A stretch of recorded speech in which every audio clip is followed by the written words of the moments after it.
everybody, welcome back to Green Reviews. Today I have a very special video for you guys today. Today we're going to be talking about one of the biggest, most iconic, and most beloved characters of all time. This character serves as a metaphoric role during the nuclear fallout and the atomic age back in the 1940s to the 1960s. Today everybody, we're going to be talking about the king of the monsters himself, Godzilla, in his very first feature film, Gojira.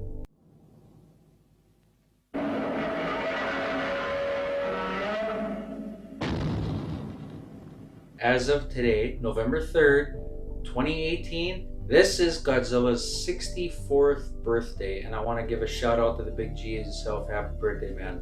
You've been a blessing.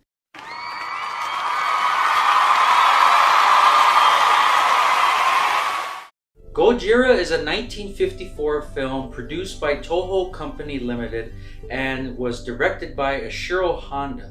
Ishiro Honda takes the metaphor with the atomic age and of the nuclear fallout and creates a monster. The cast in this film includes the famous Akira Takarada, who plays Hideo Ogata. Hideo in this film is the love interest of another woman in this film. Her name is Emiko Yamane. Emiko Yamane is played by Momoko Gucci. Emiko Yamane in this film is the daughter of a very famous paleontologist throughout the Japanese people, and his name is Dr. Yamane. Dr. Yamane is played by Takashi Shimura. Takashi Shimura, if you have not watched Seven Samurai, I highly recommend you check that out. I am definitely going to do a video review on that in the near future. But there is also another doctor in this film who plays a very mysterious role in this film. His name is Dr. Serizawa. Dr. Serizawa in this film is played by Akihiko Harada. Dr. Serizawa, like I said, is a mysterious character. He conducts studies in his lab in his home, in the basement of his home, and is testing it out on fish. The premise of this film begins where there is a Japanese fishing boat in the middle of the Pacific Ocean. This Japanese fishing boat, along with its crew, are returning home, and they see fire rising out of the water. It sets the entire boat on fire. Before the boat was destroyed and would sink to the bottom of the ocean, they sent a distress signal to the Japanese fishing industry back in Japan and send word of what had happened to them. After that, the Japanese fishing industry would send out rescue boats in order to find what happened to this boat and see if there's anybody that survived. The rescue boats actually have the same thing happen to them.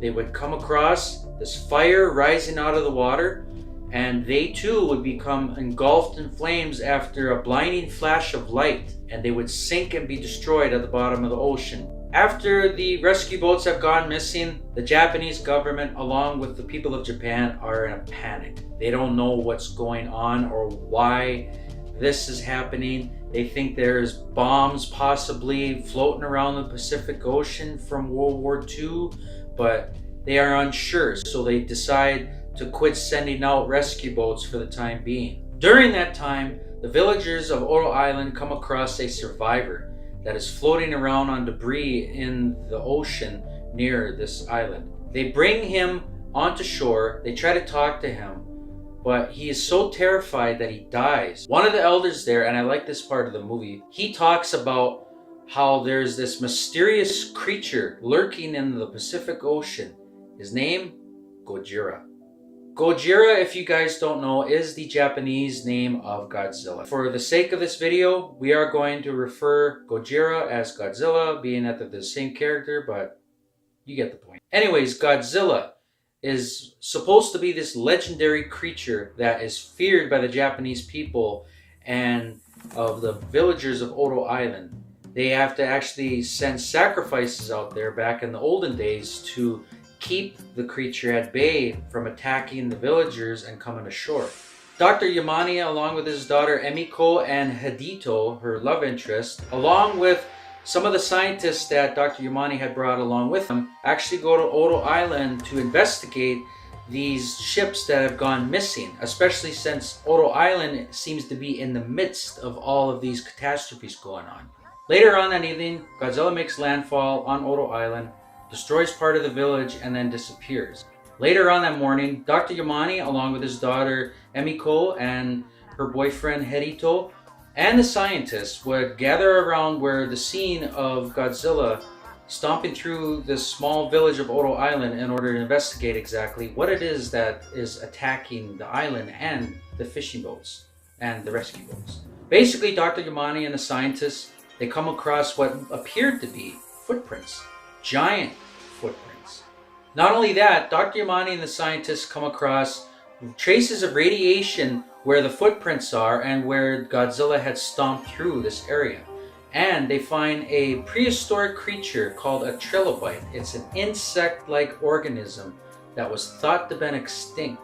After that, a bell alarm is rung by the villagers of Odo Island, and they discover that the creature, Godzilla, is on the other side of Odo Island. Emiko, Hirito, Dr. Yamane, and the scientists, along with the other villagers on the island, race to see this giant creature. They run up this gigantic hill and they come face to face to the legendary creature himself, Godzilla. Once they see Godzilla, who's rising above this big hill, Godzilla looks down at everyone, the villagers, scientists, everybody, and lets out this excruciating loud roar.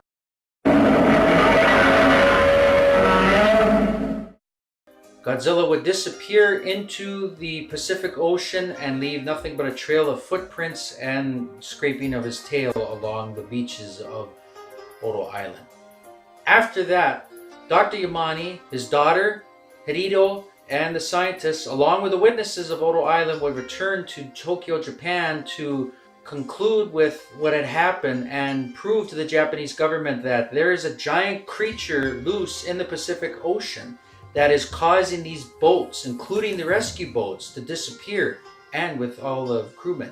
The witnesses would, one by one, tell the Japanese government officials what had happened on Odo Island and what they seen, and then Dr. Yamane would present his scientific theory and his scientific study to them as well. Basically, Dr. Yamane's study was that he concluded that there was a giant dinosaur-like creature that is alive somehow and is storming through the Pacific Ocean along with Odo Island and destroying these fishing boats. However, they also found out that there were traces of radiation, like I said earlier. He theorized to them that because of the hydrogen bomb and of the nuclear bomb testing that's been going on in the Pacific Ocean, all the radiation would rain down from the surface, or if not from underwater when they were doing the testing, down to where Godzilla lived, his ecosystem, basically destroy his home, making Godzilla mad and then rising up to the surface, concluding exactly why Godzilla was pretty pissed off. Not only that, but they concluded with the trilobite's existence that was thought to have been extinct. This monster is in fact from the Jurassic Age. After the council meeting was concluded, the Japanese government needed to act and decided to do something about what would happen if Godzilla came ashore in Japan. They needed to prepare themselves, they needed to get everything ready, so just in case if he shows up, and try to figure out how do we deal with this kind of monster. Basically, Godzilla does make landfall and destroys cities in the process. Basically, the Japanese government needs to figure out, okay, how do we destroy Godzilla? Or how do we keep him from destroying cities and destroying other civilizations and killing people? Especially not only in Japan, but around the world altogether. The beauty of this film is that it is dark. It is gritty and it is grounded, especially with the metaphoric role with the nuclear fallout and with the atomic age that occurred in the 1940s to the 1960s. And that inspired Godzilla to be created as a metaphor for this film. What does nuclear bombs actually do to civilizations, to people, to nature? That's the thing that I really loved about this film. And they played that very, very well. I talked a lot about this movie. I haven't even talked about the music yet. Oh my god, the music is just wonderful in this film. It's awesome. Akira Ifukube in this film is a musical composer, and He is the creator of Godzilla's roar.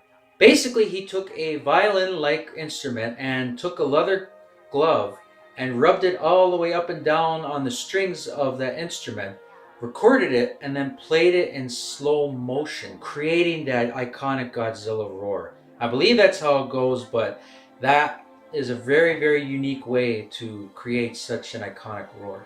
Not only that, Akira Ifukube in this film created so much beautiful pieces, including the legendary Godzilla March, which we all recognize and love as Godzilla geeks.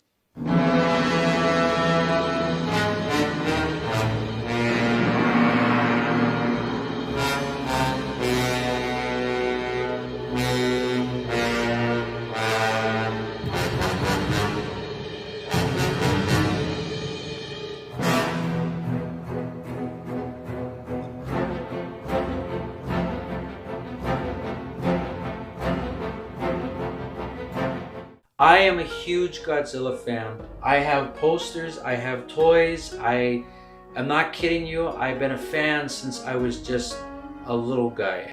Frankly, it's not gonna get old. I am never gonna be, sick and tired of watching this guy on the big screen. I just absolutely love him. I am a Godzilla fan for life, and I will always be a Godzilla fan for life.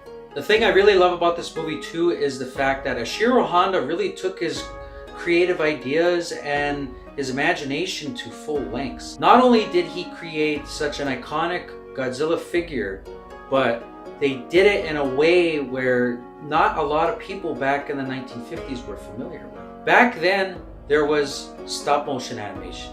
There was King Kong. That was a very, very big inspiration for that. Creature from 20,000 Fathoms. That was another very big inspiration. Both of them were stop motion. But when the very first Godzilla film came out, Gojira, they could not use stop motion because they were on a tight budget, and not only that, on a very, very short time limit. So Ishiro Honda, along with the producers and the cast, decided to create something new, something unique.